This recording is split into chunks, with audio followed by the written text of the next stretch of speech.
Can we start? I'm Yes, just waiting. no, Yes. please start. There are 12 people who have joined us now, 13 people. Mm-hmm. So, and others will join in probably I in the will next five start or 10 now, minutes. But 12 I think o'clock. it would be good to start.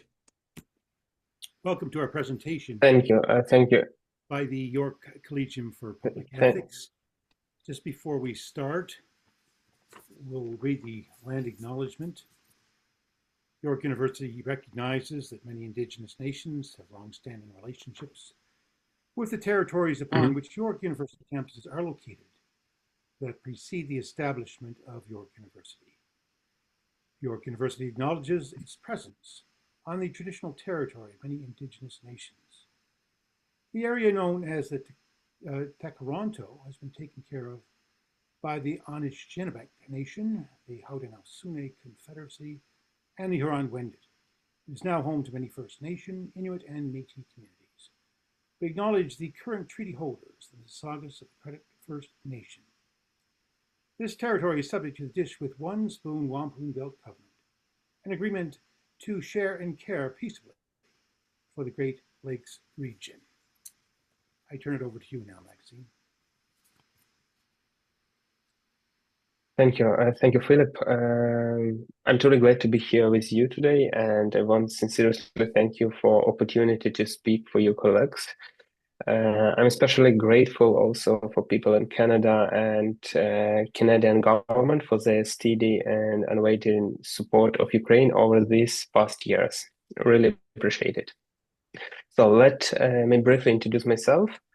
First of all, I identify myself as a lawyer. I have deep expertise in several areas of law. I advise government agencies, provide services, both commercial and non-commercial organizations. Since the beginning of the full-scale war, I have been working more actively in non-profit sector, which is very important for Ukraine right now. At the International Europe University, I have a course of medical law. This is medical university that focuses on provided medical education to people from all around the world. I have a lot of students from Europe, from Middle East, from South America. So every year I have at least two courses and have opportunity to speak about Ukraine, about medical system, about ethics, about bioethics. So it's really a pleasure for me. So also a few technical points before we start. Our time for presentation is limited, but we will have a separate QA session at the end. So if you have any question during the event, please write them into the chat. You don't need to wait to the end of our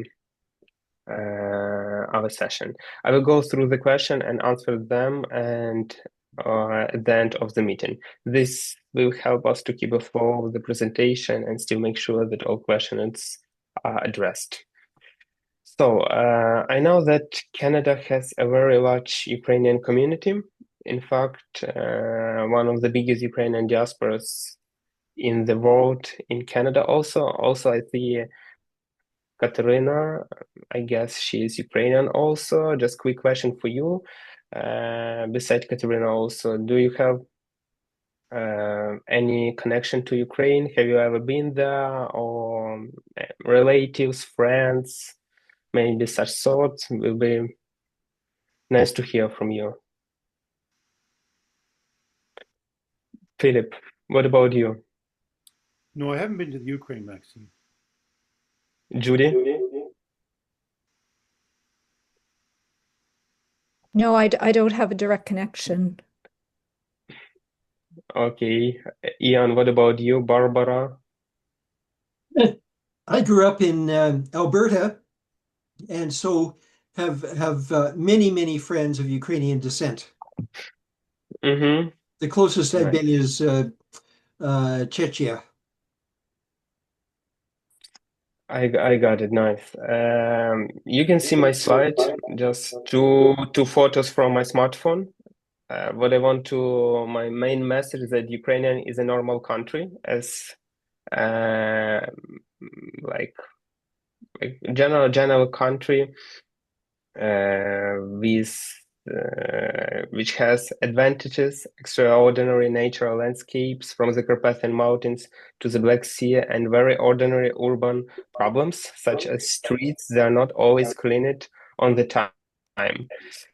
Like in that sense, is completely normal European country.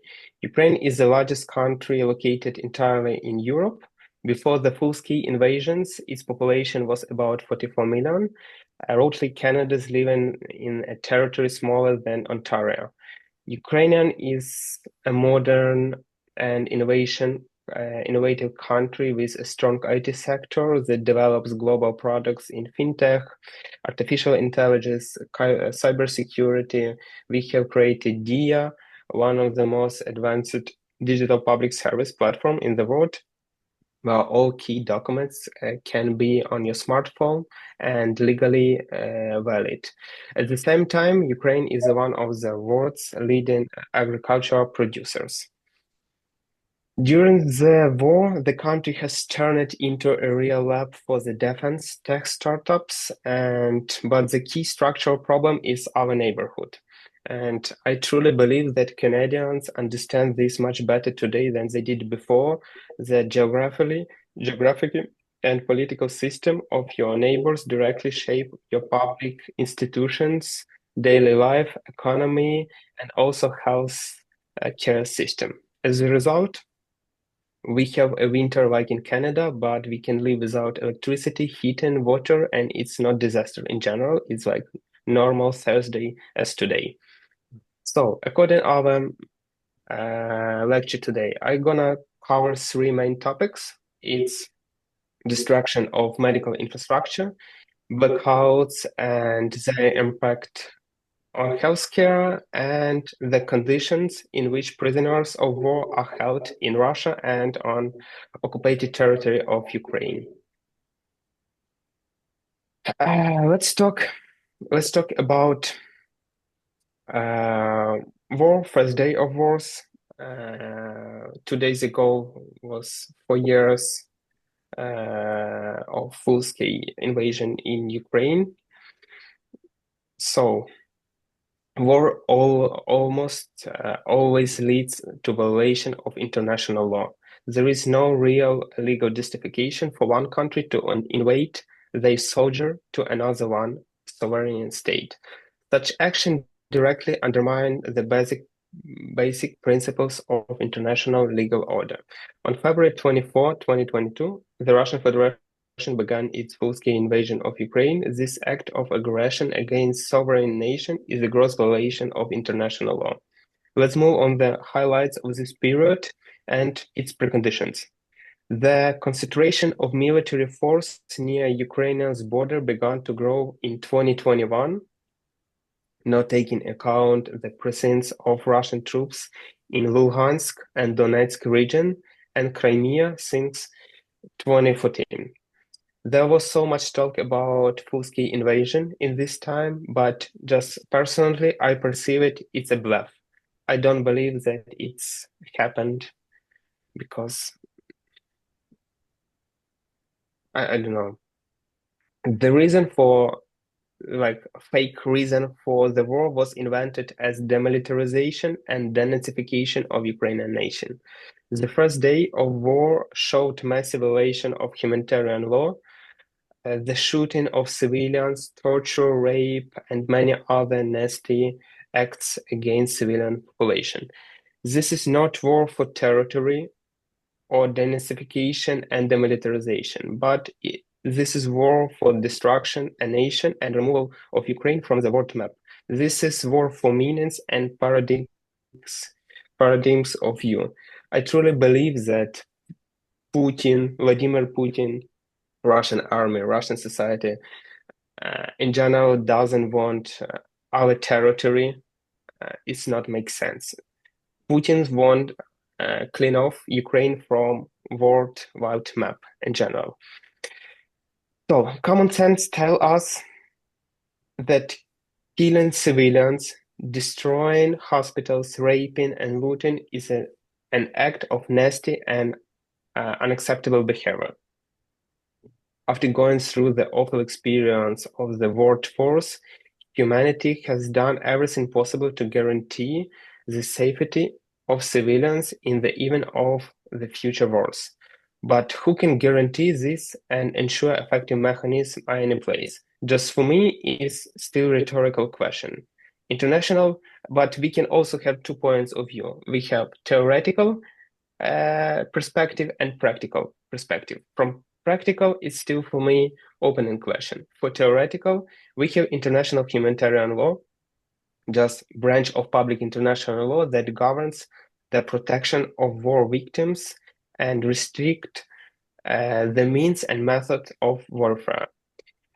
International humanitarian law derives from the Geneva Convention, 1990 and 1949, and the additional protocol first of 1977, Hugh Convention of 1899 and 1907, and the body of international customary international law.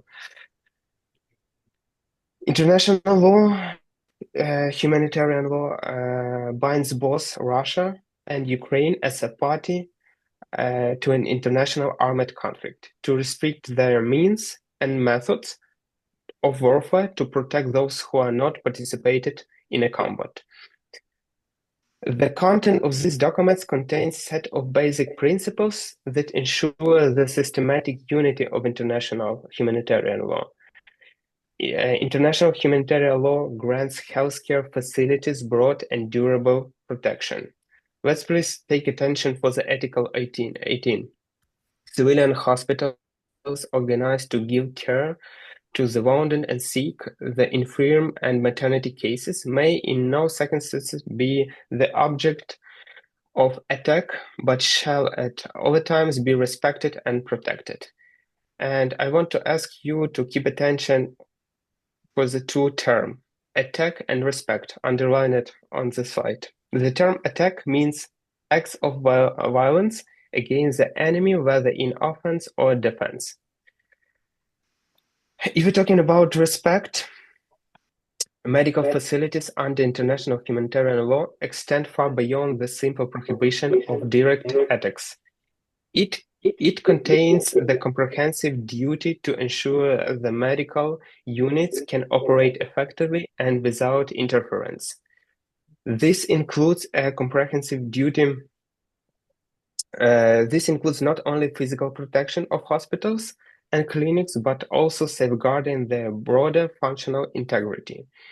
In practice, this means refraining from any action that would compromise their ability to transport, diagnose, and treat the wounded and sick people. For example, denying access, confiscating medical supplies, or harassing medical staff is violation of this obligation. There are plenty of grounds to conclude that Russia has violated its international humanitarian law obligation to refrain from attacking healthcare infrastructure. The UN Commission of Injury on Ukraine and OCSE Moscow mechanisms have both concluded that Russia attacked protected healthcare facilities. Let's check about map of destruction healthcare system on Ukraine. As of February 2025, so it's data for 1 year ago, over of the course of 3 years of full-scale war, Russian forces have damaged or completely destroyed a total of 2,285 medical facilities across Ukraine. Of these, more than 1,900 facilities suffered various degree of damage, while 300 were entirely destroyed and rendered non-operational at all. These attacks have had significant impact on the accessibility and quality of healthcare system, further straining an already overloaded healthcare system and putting millions of civilians at risk. And I prepared 3 cases to show how the hospitals looks after Russian attacks. First of all, it's Izum Central Hospital in Kharkiv Oblast. I want to turn back to the previous slide to show you where is this. It's here. It's here in general, like so close to Russian border. So to better 1 sec. This part. So located 40 kilometers from the front line, inpatient capacity more than 200 beds, outpatient department over 400 patients served per shift. Destruction of parts of main buildings, severe damage to the intensive care unit, emergency department, entrance and operating block. Complete disruption of heat, water, and electricity supply. The second case is Mariupol Regional Intensive Care Hospital. Right now is occupied territory. Mariupol is here, you can check. Mhm.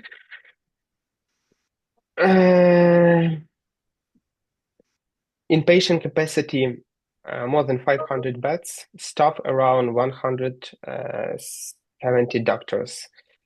Here you can see such a timeline of acts. February 28, missile strike in the yard, power, water, internet, and mobile networks cut off. March 9, airstrike hit the Women's and Children's Health Department. 10 March, another missile hit a large hole between the 6th and 7th floors. And March 12, Russian military occupied the hospital at all. Unfortunately, this woman on the picture died after these nasty acts of Russian forces.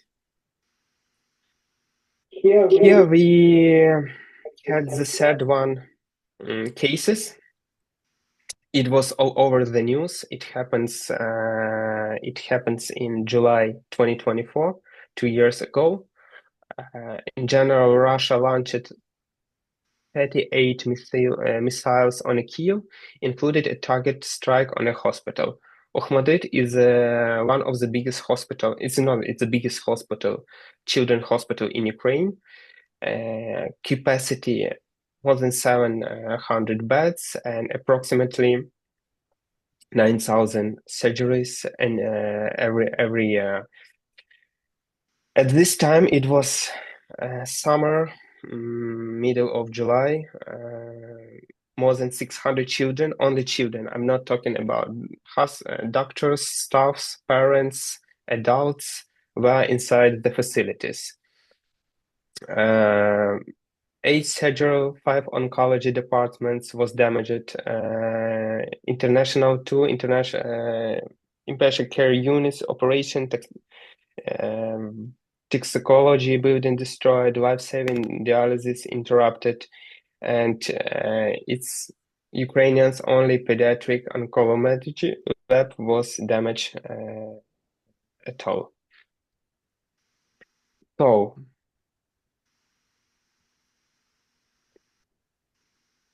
can you find any excuse of these terrorist acts? No.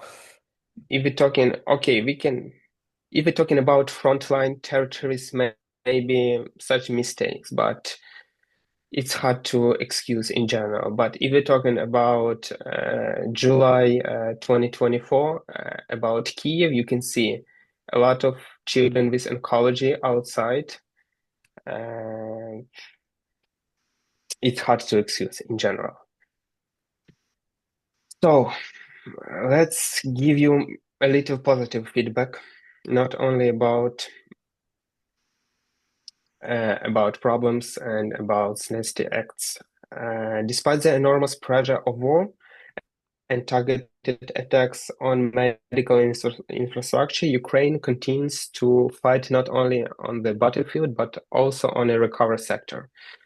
The Ministry of Health, together with international and local partners, is investing millions of dollars to rebuild Ukrainian's healthcare system with one clear aim to ensure that population continues to have access to necessary high-quality medical care.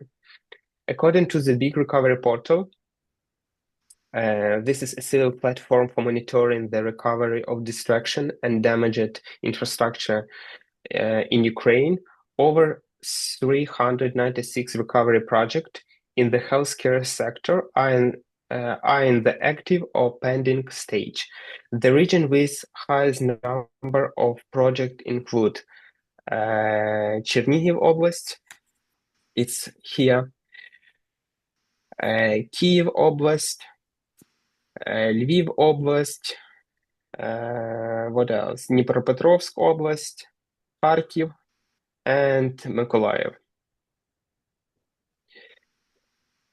These projects cover a wide range of activities from complex reconstruction of hospitals and outpatient clinics to restoring access to specialized medical care such as oncology, pediatrics, surgery, and emergency care. There is a widespread and growing demand for the reconstruction of hospitals across Ukraine, not only in the frontline regions directly affected by combat, but also the regions far beyond the active combat zones. And I prepare for you two maps, reconstruction maps and destruction maps. Let's call it by this way. Can we say that the geography of reconstruction and geography of damaged facilities are different?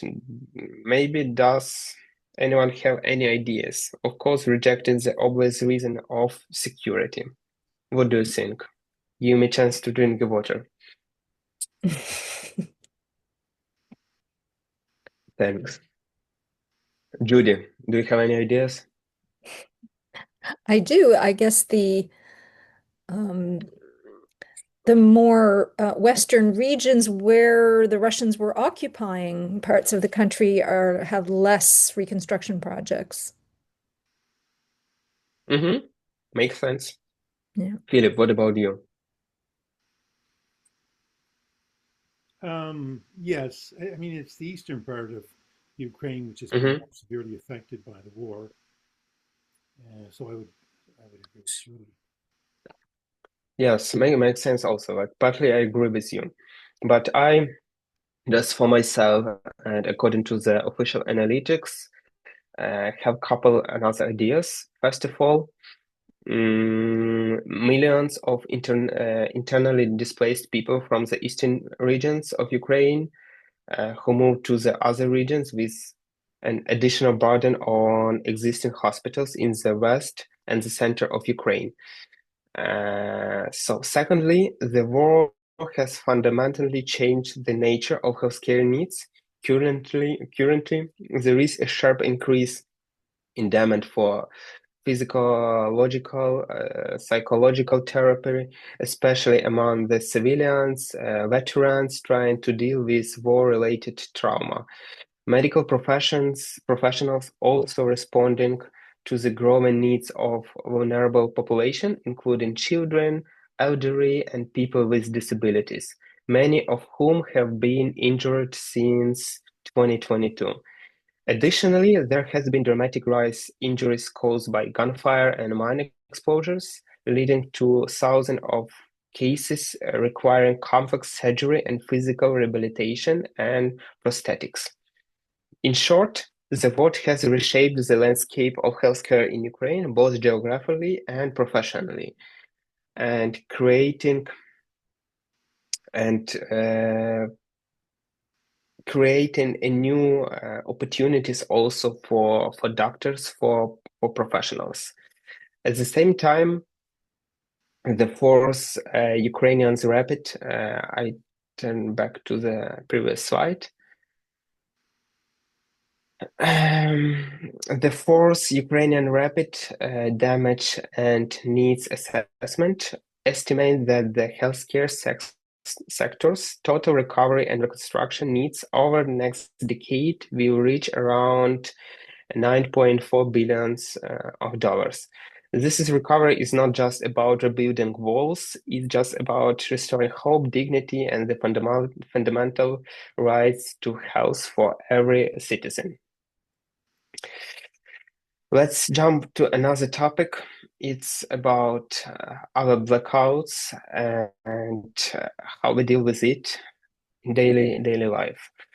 The full-scale war against Ukraine has not only destroyed hospitals and clinics, it has fundamentally changed the reality in which Ukrainians doctors and patients must survive.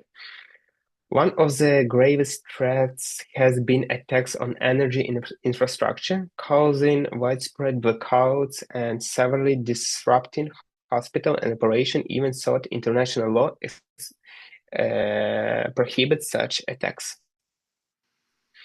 A survey of more than 2,000 healthcare workers concluded by Physicians for Human Rights and Trust Hounds as part of their project research indicates next. Let me share some key findings for the survey on how ethics on energy infrastructure are affecting healthcare in Ukraine. First of all, the scale of the problem is striking. Over 92% of healthcare workers said their facilities experienced power outage, and two-thirds, so it's more than 1,000 doctors, of them reported that this outage disrupted medical procedures. Some of the specific consequences were alarming. About 8% of respondents said surgeries were delayed. Nearly 2% said surgeries were actually interrupted in mid-procedure, and around 2% reported failures in life support systems. Critical hospital systems were also affected. Communication went down in over a set of cases. Water supplies were disrupted for more than 1 in 5. Heating, ventilation, even elevators stopped working in many facilities.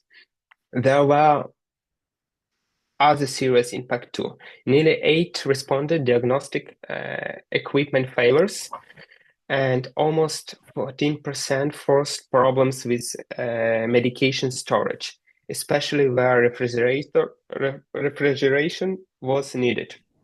At the behind these numbers are real people and real suffering. The survey documented next information. 36 cases where patients experienced permanent health damage, and tragically, 20 deaths directly linked to infrastructure failures. Finally, the emotional burden on healthcare workers has been intense. Over 82% reported increased stress and burnout, and 27% said they feel that stress every single day.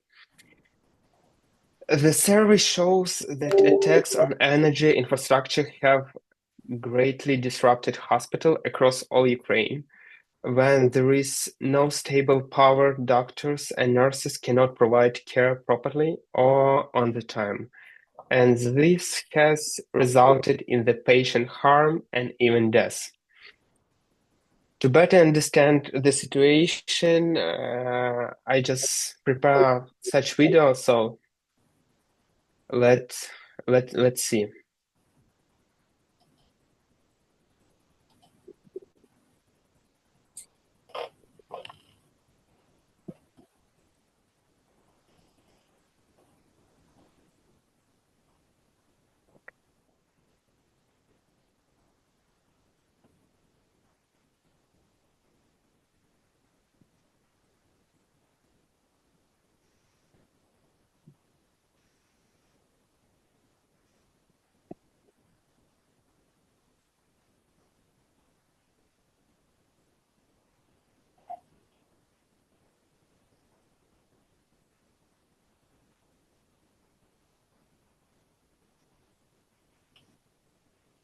Oh, sorry.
Thank you. Maybe you have any reflection for this?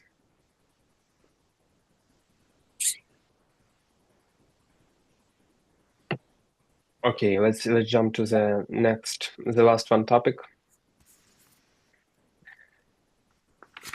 about war prisoners and how they held in Russia. Today, it's actual data. More than 7,000 Ukrainians prisoners of war are being held in Russia or in occupied territory of Ukraine. This is tough and urgent issue. They are at risk of torture, poor living conditions, denial of medical care, and many other injustices. That's why international law, particularly Geneva Convention, steps in to ensure the Poles are treated with dignity and respect even in a times war. So, what does the Geneva Convention say? Convention 3 is fully dedicated to the treatment of prisoners of war. Prisoners of war have to get quality medical care, be treated humanely, and be allowed to stay in contact with their families. No matter what's going on, who lose, who win, what's going on in international map, geopolitical negotiations, etc. For all, prisoners of war must always be treated with dignity and respect. But who can you really guarantee that, especially if you are a wounded soldier, is being held in prison in another country you are actively at a war with? Let's check the article. Upon the outbreak of hostilities, Mixed Medical Commission shall be appointed to examine sick and wounded prisoners of war and make all appropriate decisions regarding them. The appointment, duties, and functional of this commission shall be conformity with the provision of the regulations annexed to the present convention. We have mixed medical commission, such an institution which have to protect their rights on both sides. The primary role of Mixed Medical Commission is to examine sick and wounded prisoners of war and make decision about their treatment, care, and possible release. In other words, when hostilities break out, the commissions are supposed to make sure that Poles receive appropriate medical attention, regardless on which side they fought for. They are supposed to assess the condition of prisoners, ensure human treatment, and prioritize their medical needs. Ukraine's efforts and the ongoing challenges. In the summer 2023, Ukraine took an important step by establishing its own mixed medical commission. However, in September 2023, the International Committee of Red Cross made an important request to Russia, urging them to approve independent medical experts to be part of this process. Unfortunately, this request was ignored by Russian Federation. Despite this setback, Ukraine has been actively reaching out to other countries to serve as a protecting power of nature nation that could help set up of mixed medical commission for Ukrainian Poles. However, these efforts have largely been blocked by Russia, who has denied all related requests right now. When Ukrainian soldiers return home to Ukraine, they go through the mandatory medical checkups. After these exams, doctors often report serious health issues caused by poor condition in captivity, like lack of medical care, not enough food, and even beaten or abuse. You can see a photo. It's Ukrainians poor after coming back to home. This also you can see their condition, and it's 21st century. It's Europe. It's not 1939 or 1941. So it's hard to understand, and it's crazy in general. Let me show you one more videos. It's about personal experience, how families lives without their family members when they understand that they're being held in Russia without any information, without any data.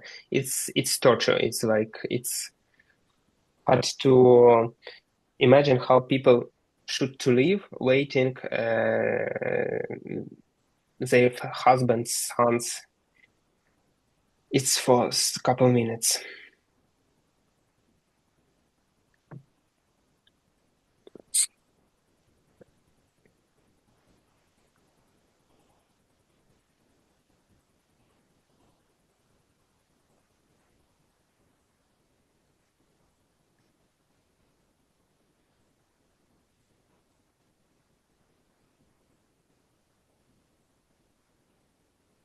I'm not hearing any sound. Is there supposed to be sound?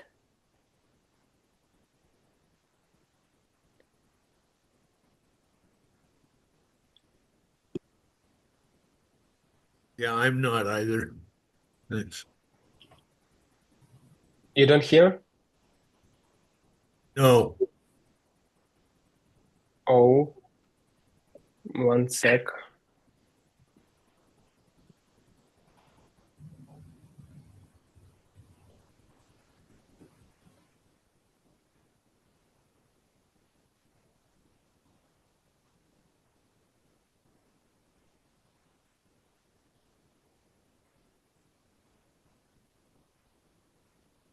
Do you hear or not?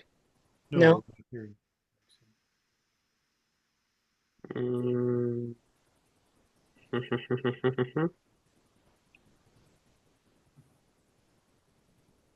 One sec.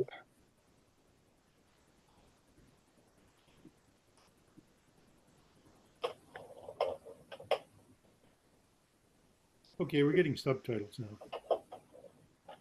That's okay.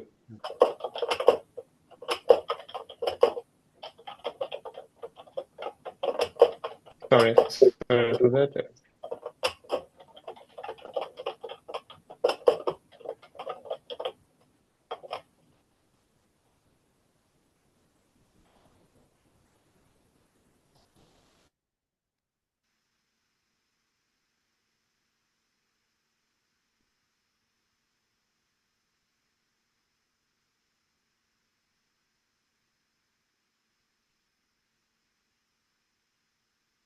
That's fine now.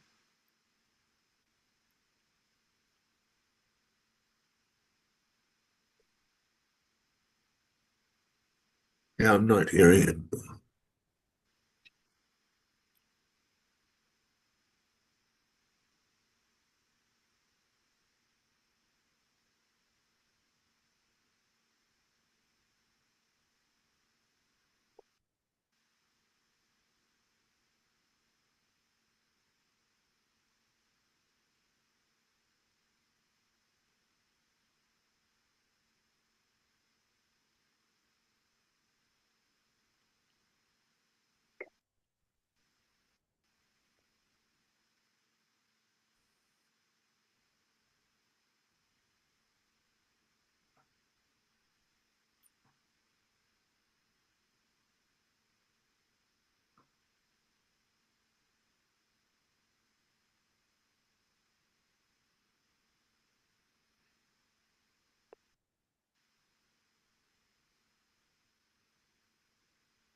I will send you a link of this video because I guess you lost such a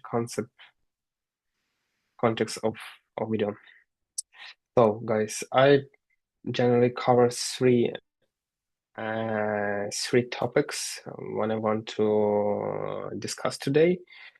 It's not enough, I understand it's only 40 minutes, but in 2 weeks my medical law course at the university will begin, and during the course we will host 3 open lectures where we invited human rights lawyers, professional medicals, and other guests to speak, to share their practical experience. So this is open lecture, and if you want, I can send a link and you can join to us to hear,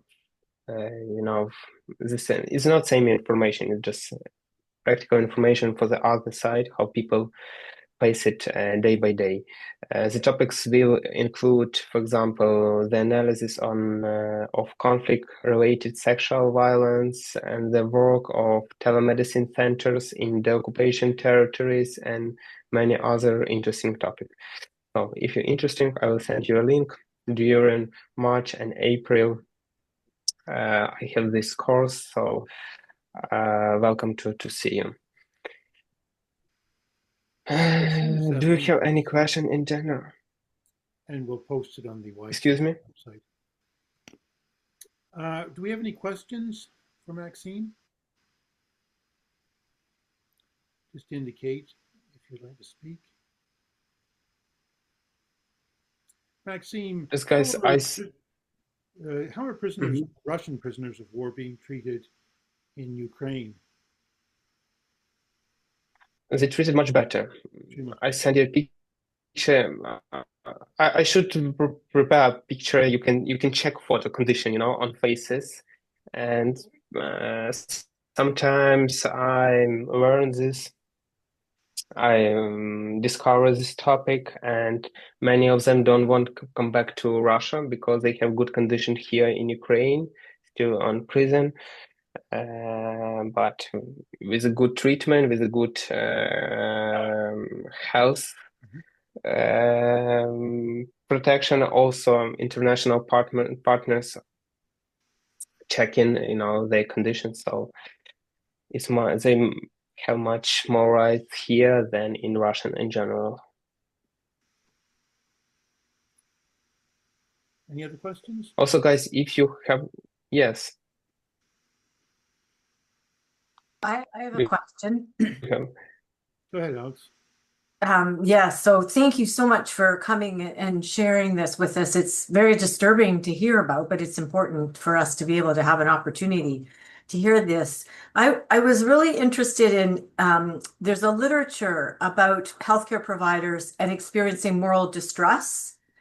In circumstances where they have these ethical obligations to provide care for patients, and yet there's a whole kind of institutional and structural constraints that prevent them from being able to do that, and then how much this causes them significant moral distress and moral harm. So I was just interested in obviously it's going to be very hard for people to be doing research when all of this is going on. But I wondered if there's been some discussion around that, because this just seems like such an extreme situation for the healthcare providers to try to keep living up to their ethical ideas and obligations. But the circumstances that they're working under are just incredible, unbelievable, and horrific. I agree with you. And come back to my lecture. The last time I host professional doctor. She is owner of medical clinic in Dnipro region, and she provides services in the frame of one NGO. This NGO a couple months ago hosts Angelina Jolie in Kherson region, and the organization works with the occupation territory and provide the medical service there. Because you should understand that people stayed in the occupation territory, but medical staff want to go to the safer place, and it's lack of staffs. and they provide such a telemedicine center. And for example, Granny lady can get the service like medical services of Kiev doctor or in Kharkiv doctor, but staying in her rural territory, in her village, in the occupation territory, and she has a great experience. And if you're interested about this topic, also about burnout of talking about morality, ethics, welcome to the class. It's a nice chance to see how it works, because just I'm I'm lawyer in general, and I'm not communicating with the patients every day, but I can understand what is this. And yes, thanks. Any other questions? What about the medical supply chain? Go ahead, Stephen. What about the medical supply chain in terms of Is it getting there? Yeah. Yes. getting the material that the health system needs during the war? Does the medical system have what it needs, or are there shortages of supplies, key supplies? It's supposed to be short of oxygen, that's for sure. You see, it was, I think, so honestly, I don't operate the correct information and don't have a chance to give you a real feedback. But what I know that in the beginning of the war, it was collapse in general. It was collapse.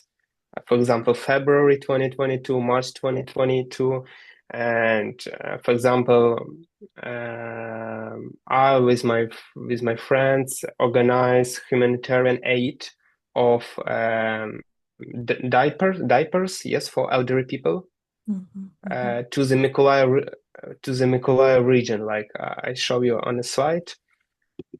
It's like basic things. For example, let me play from current slide. For example, from here to Mykolaiv, we sent diapers, aspirins, and such basics medicine because it was collapse of medical chain. But right now, in general, I think it's okay, and we don't feel this problem as well. It was a couple years ago.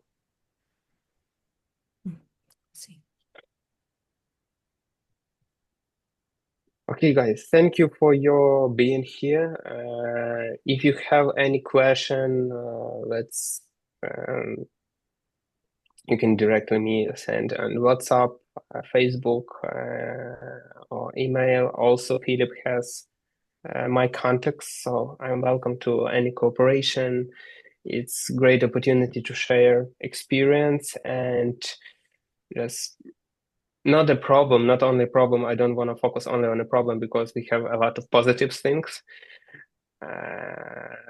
And it's important to share this experience from the ground, So thank you for being here. Maxime, before you leave us, could I ask if there are any other questions? Yes, Philip. I have a question, Maxime. To what would you attribute the resilience of the Ukrainian people? This war has been going on for 4 years now and 2 days. We all thought it would end in a couple of weeks when Russia invaded Ukraine, and it's lasted for years.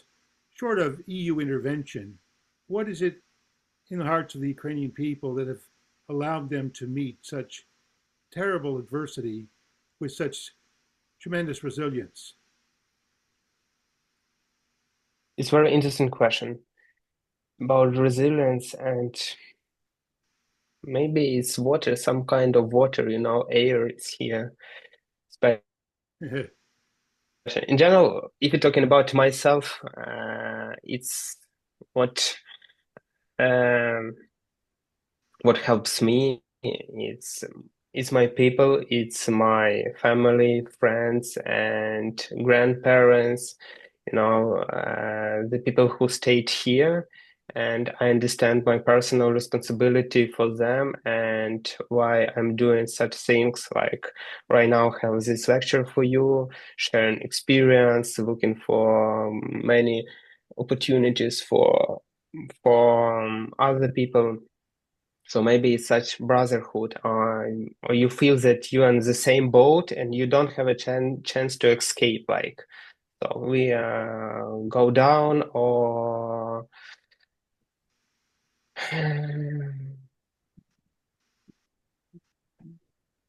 or get a new chance. So I don't have a Hmm. clear answer for you to satisfy maybe for 100%, but in general, like, I don't know. Well, we all deeply admire your passion and commitment to this effort. Thank you so much for participating in this event today, Maxime. And I look forward to, we look forward to continued contact with you and speaking outlets and so on here in North America. Are there any other questions before we go? Thank you, guys. I'd be interested maybe if you could tell us just a little bit more about the teaching that you're doing and perhaps the backgrounds the students are coming from, like, and maybe whether you incorporate focus on the experiences that they've been having themselves in as healthcare professionals in their learning. In general, every if you're talking about age of my students is above 40 years old, like 40, 50, they have background. So it's like second set the educational degree in general, and it's our class is very interesting because they also share their experience. They are professionals in different sectors, also in the medical sector at all. So it's exchanges of experience. I try to provide such a round table for discussion about ethical, political, so all around healthcare system, but class it's really like the students like my class because it's like totally different as we know in general. It's very fortunate that they have that opportunity, for those sharing of their experiences that you're providing for them. And Alex, I invited you for at least for 3 class. If you like it, you can join it because all classes online. So well, I always take I'm happy that we can use this. yeah, I take inspiration from the passion of educators. So thank you for that. Thanks. So your student body is drawn from around the world, Maxime, or is it primarily Ukrainian or what? I have separately like I have Ukrainian groups class too, but in general, this international class, international students from all around the Europe, a lot of students from Italy, from Germany, from Poland, from um, also I have a couple students from Canada, from United States, Australia, New Zealand. Like the geography is crazy in general. So such of students wake up at 4 a.m. to the class because it's totally different part of world. Yes, like it's crazy. And everyone has different aim to get this education, like totally different. But general, yes. Very diverse student body. Well, I'll issue one final call for questions. Anybody with questions to Maxime? This is a really unique opportunity to contact with somebody who's right on the ground.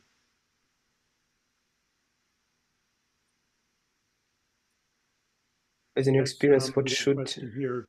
Based on your experience, about Maxime, what should Palestinians Palestinians do?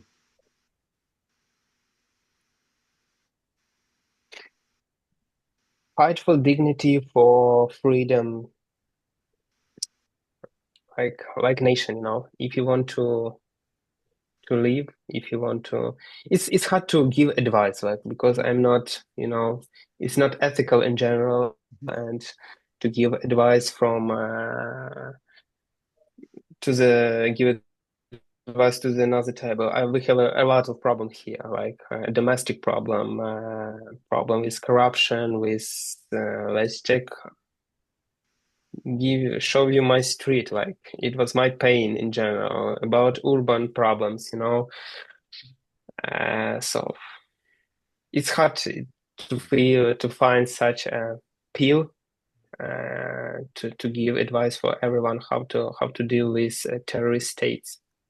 It's crazy. And I like hiking. I forget to mention this. And it's Ukrainian mountains. All right, Maxime. We're all very touched by this presentation. Yes. Thank you for being with us today. Yeah. It's been a real eye-opener. And Thank you, sir. we'll be in touch, Maxime, again. And thank you so much for what you've done. And we hope to see you soon. And Thank you. please Thank you see so Ukraine, much. that part of the world. Thank you. Very powerful and poignant and yeah, Thank you. Thank you. thank you. Thank you so Thank you. very much. Bye. Bye-bye. Thank you, Maxine.